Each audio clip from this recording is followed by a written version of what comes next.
So what was behind the decision to bring in Morton second in the game? Just to give Morton a little bit of a different look. You know, he's kind of struggled in the first 5 starts, and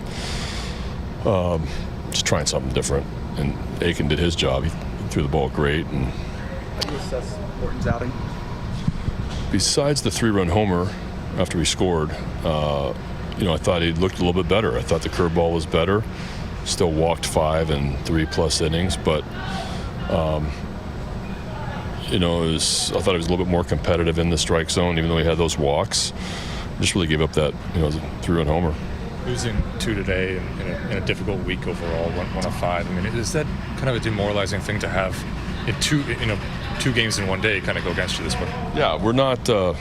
It's been tough. I mean, we're not scoring a ton of runs. We get a lead for a minute today and give it right back. We're not playing with a lead. It's really hard to play behind in a doubleheader day, and so we're not cashing in runs. You know, so far this year we've had a tough time rotation-wise, but you know, I think there's some guys swinging the bat okay. We just gotta get a few more things going offensively. What are players holding up? Clubhouse, dugout, like what are you seeing from them? Yeah, I don't, you know, I think notice any different. I think guys they're frustrated because you look at our numbers, you look at their individual numbers, a lot of guys aren't where they want to be, and so trying to grind and push through it.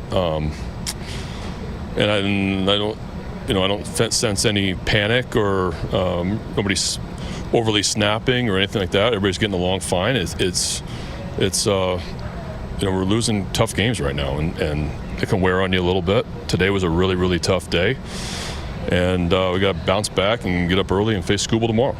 Keegan had the kind of start that you wanted. What did you like best about his performance? Yeah, I thought he threw the ball great. Just one walk, but kind of got to the spot in the order where we were going to bring in Charlie, and Keegan was aggressive. You know, that's when Keegan's at his best. He's throwing a ton of strikes and working fast and you know, mixing it up a little bit with a sneaky fastball.